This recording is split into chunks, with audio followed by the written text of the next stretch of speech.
Greetings. Welcome to week 3, the shadows of sisterhood.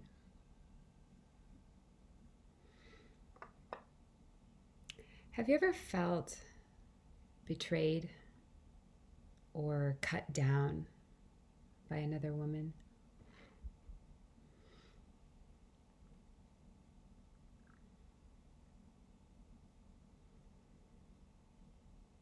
Have you ever felt yourself comparing yourself to another woman? Something she has, something that she does, something that she is, that you wish you had more of or more access to?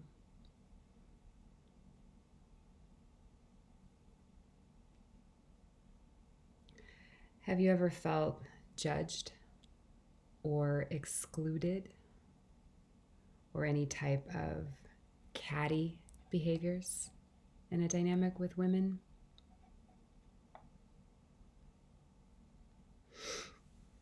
Have you ever felt yourself with a lack of trust, a lack of feeling of safety in dynamics with women? Have you ever felt just plain jealous?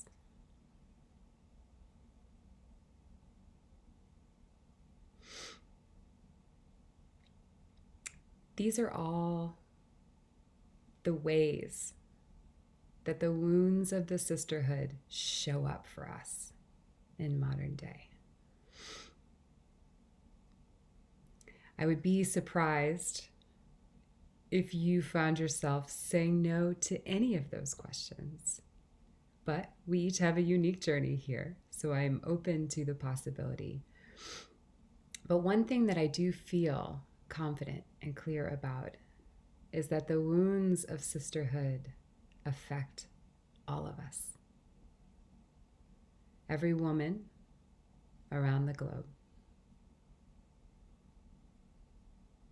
And because these wounds are wounds that show up specifically in relationships among women, we do not talk about all genders, though we very much know that how we relate in any relationship dynamics tends to carry over and affect other relationship dynamics as well. So, I think we would be missing out on an opportunity here to acknowledge the language around sisterhood. How many times have I already referred to you as sister? Or referred to the sisterhood? Now, this specific way of languaging is a choice. It's not a necessity. It certainly isn't the only way to communicate these values and these concepts. So right now at this junction, I ask you, how does it feel when a woman calls you sister or refers to another woman as sister? It may just be that the way that you relate to the word itself and its various applications may actually, if you followed it inward, guide you to a wound living inside of you right now.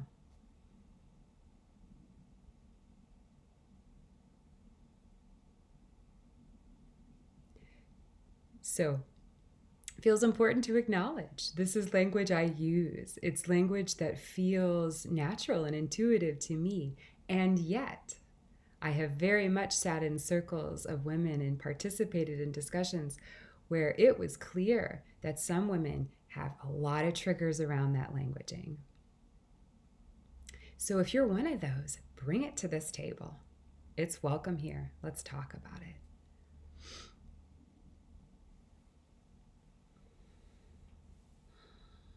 So last week we focused a lot on the dynamics of the feminine rising, what that means and what it is in response to. So we touched on topics around the concept of the patriarch and the patriarchal paradigm that we live within right now, and that our ancestors lived in for many generations before us. So when we took a closer look at those dynamics and made sense of the influences, the opportunities or lack thereof, right? The agents of socialization that we have been exposed to, we were also able to acknowledge some of the wounding that has resulted. And we focused specifically on the witch wound, right? And touched a little bit on the mother wound and how in a lot of ways there's just a lot of overlap here. Witch wound, mother wound. And some groups of women will actually refer to this trilogy of wounding. So what's the third one? The third one is the sister wound, specific to women dynamics. And so the sister wound is another one of those bodies of work that really, when you get in there and you start making sense of what is playing out in our relationship dynamics, what is taking place internally, we go right back to those roots of the patriarchy. We go right back to the time of the witch hunts and the time where it was unsafe to be who we are, to express ourselves fully, to let the world see what we really love, what we really do, what we are really like. So in a time where it was not safe, right, in very tangible ways, like the witch hunt, you can imagine, I'm sure you've probably talked about, how did this affect the way women related to one another? First thoughts, well, wouldn't women have come together and taken care of one another? They were, it was their fight, right, against this oppressive force. And unfortunately, or fortunately, right, it's just the evolution. It's what happened. Women often felt like it was safer, right, even necessary, vital, to focus on how to protect themselves and their immediate family, their immediate environment. So rising up to advocate for and speak on behalf of and work to protect the sisters whose lives and well-being were being threatened during these witch hunts, right? Ancient and modern, varieties of them, was too big of a risk. It was a natural response to take care of right here. I cannot compromise my family's safety to protect this woman across the street, right? Or in the neighboring village, or in the country across the ocean. So those feelings of unsafety were transferred from the sources of power, the oppressive forces, down to us, and then spread out into how we were relating to one another. It is not safe to bond with my sister. It is not safe to express compassion for something I don't understand or something that's different than what is being accepted and valued and celebrated. Sister wounding is born. So let me ask you,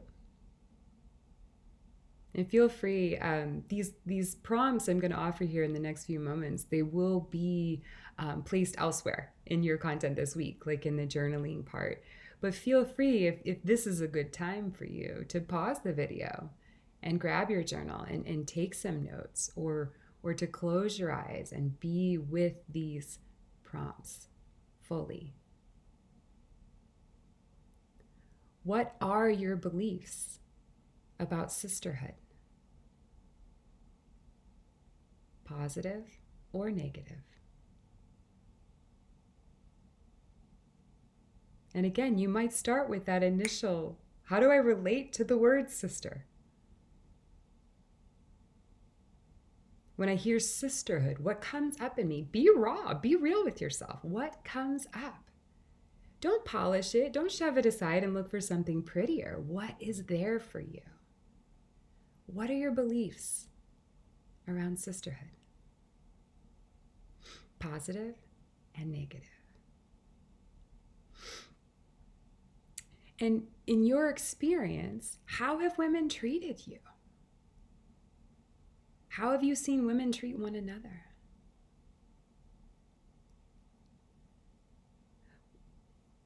What blocks, what fears, what judgments do you have about yourself and about other women that you've encountered, that you've been in relationship to, that are based on your experiences with women from the past?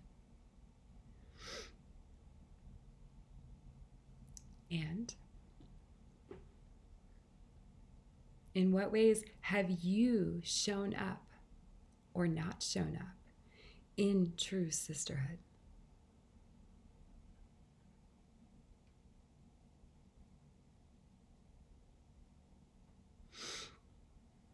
Sisterhood shapes us throughout our lives.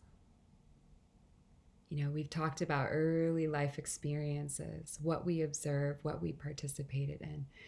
It's throughout our lifetime, this will be the case.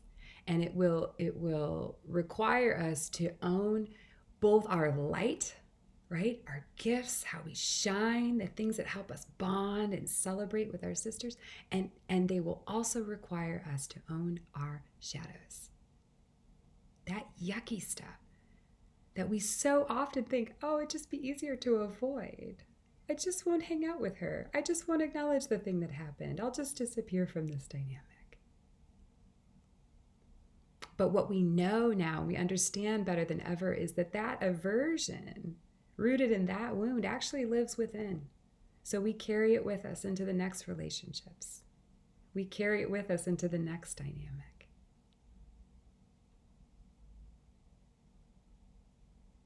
Any time is a good time to heal these wounds.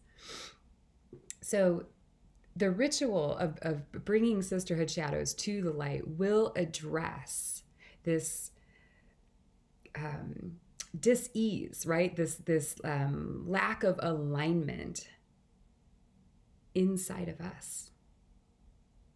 When it comes to true sisterhood, it will shed light on the times where we have been cut, where we have been slandered, where we have been shut down, where we have completely been turned against or turned against our sisters, circumstantially. It's okay, right? It is okay that we have all participated in these dynamics that we're diving into this week.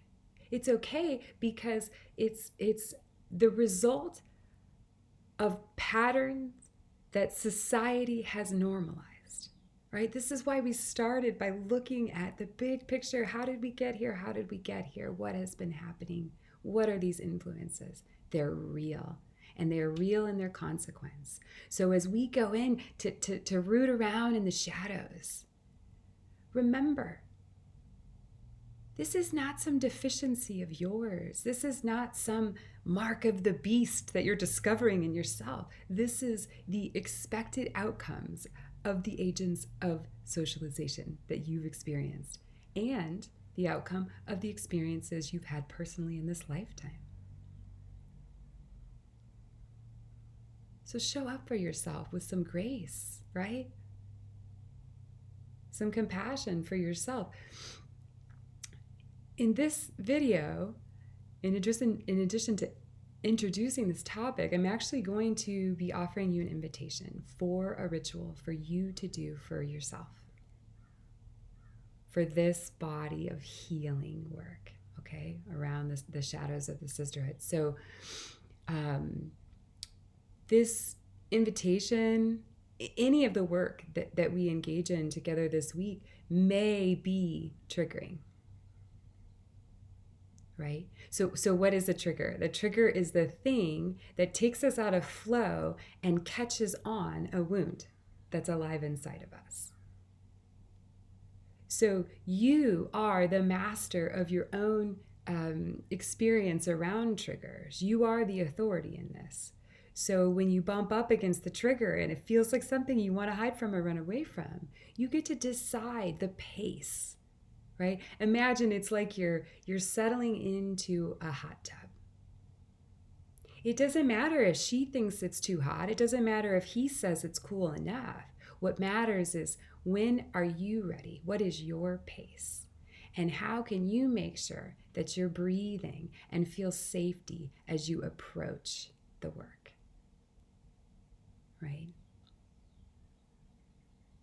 So know that a trigger is an access point into the healing work. It's not a negative thing. And also, you get to decide what triggers, when, how deep. That's yours to decide. And know that we are here with you, engaging the same work, having the same intense experiences, feeling the same resistance that you are, in our own unique ways. So this in this ritual for this week, I am inviting you, and you can go through the content, attached to this week's document. Like, you can go through that first and sort of save this big invitation for later in the week. This may be something that you come back to and do again and again. The invitation, this ritual, is to write a letter of apology to a woman that you have hurt. Ooh. So as you're uncovering these truths and you're running into the ways that these wounds have affected you and are affecting you, I encourage you to pour your truth into the writing that you do. In the journal prompts, right? Any writing that you do this week, but specifically in this letter, it can be a single letter, it could be a series of letters, right? And this letter can be addressed to a particular woman that is on mind, that is in heart for you right now. And it can also be addressed to the collective of sisterhood, right? Like the women of the world, dear women of the world. That's another way to approach this. Maybe you don't have a specific example. You feel this like generalized experience of ways that you've hurt or manipulated or created conflict with women. And that's just as powerful of an approach, right? As thinking of a single example from your own life. So I will be offering 2 audio recordings this week. The first one will be the prompt to get you started with writing this letter. So that's the one I want you to put on when you're ready to jump in and pour those truths out. The second recording will be me reading a letter that I have written in apology to a woman that I have hurt in the past. And this letter that I'm reading to you is not one that I did this week. It's actually one from a few years ago that I did when I was diving into the Sisters of Shadowhood in this exact same way that I'm inviting you to do. So I want you to have that experience of what's possible, what we can unearth and create and encounter when we get in here and give ourselves to this ritual.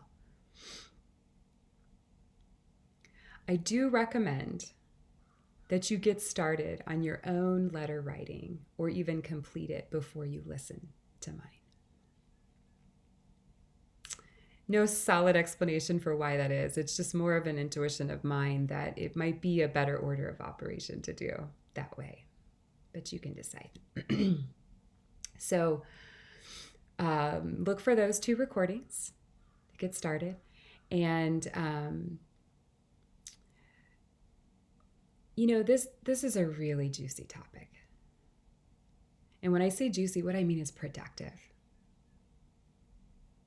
So please take this invitation, take these worksheets, these prompts to heart, and see what's here for you. And if you haven't done a lot of shadow work and you're like, well, why would we want to go in here and dredge up all this stuff? I want to offer a big why. There's some sort of crucial steps that we can acknowledge through time and experience of healing these wounds, right, as a collective of women. And so I'll highlight a few of those steps here. It's like to heal the wounds of the sisterhood. First thing that's going to have to happen is to acknowledge their existence. And most of the time, we won't walk through that gate because, like I started saying, it's uncomfortable. It doesn't feel awesome to acknowledge the pain that we have served up and the pain that we have also experienced. But the energies of that pain, the energies of those traumas, the energies of the wounds themselves need to be acknowledged so they feel safe in their existence. And when they are safe, when that energy is in safety, it has the freedom to change and move and be released. Step 1, acknowledge their existence. Step 2, forgiveness. Forgiveness of self, forgiveness of others. And I will say, without going too deeply into that juicy topic, that forgiveness is something we talk about like it just happens one day. Like, did you forgive them? You need to go and forgive your friend for hurting your feelings, right? These are things we tell children. In my experience, the peace that comes from the act of real forgiveness is not in our control. Sometimes it takes time. Sometimes it takes integration of life's lessons and the energies that accompany our experience. It's not really something to be faked, right? The peace will come with time. The forgiveness, should you choose to see it this way, is a practice to engage in, to cultivate that inner peace. So forgiveness has a lot of steps to it, right? As you're writing a letter and you're offering an apology to someone that you've hurt, you're going to get in there and you're going to find ways to forgive yourself.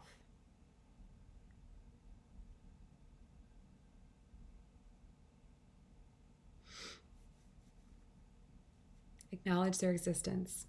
Practice forgiveness. Cultivate compassion for self and others. This is something we do in direct response to the dynamics that we're looking at, the painful ones, the sources of the wound. But it's also a general sense of self-compassion and compassion for others that will pad the journey ahead of us.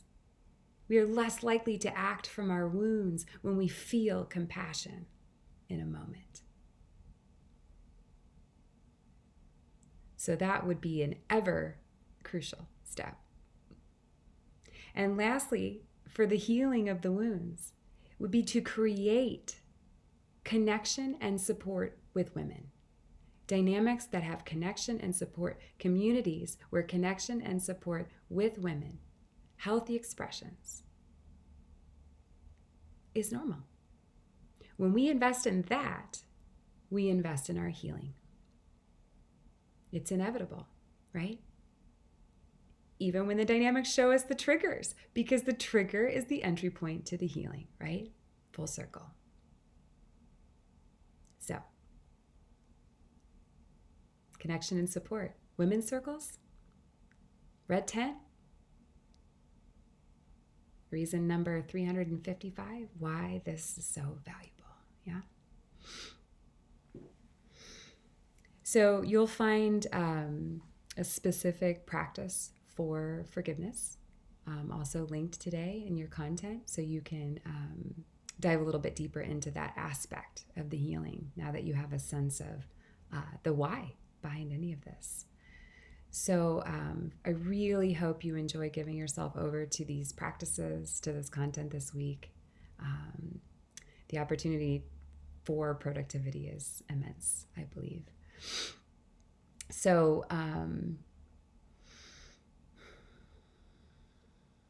yeah, I think we'll stop there. You got a lot to do this week. I'm getting right in there. And just remember, none of this is one and done, right? You cultivate forgiveness in one dynamic, it doesn't mean that the lack of forgiveness will not pop up in another dynamic. But just like we keep talking about, we're strengthening the muscles. We're strengthening the muscles of self-compassion and compassion for others. We're strengthening the muscles of the practice of forgiveness. We're strengthening the muscles of turning our triggers into opportunities, following them inside where we can do the healing work. Because the alternative is to walk through life, to walk through these relationships like there's something that's happening to us, and we don't have any power within them. We can do better than that. Have a beautiful week, sisters.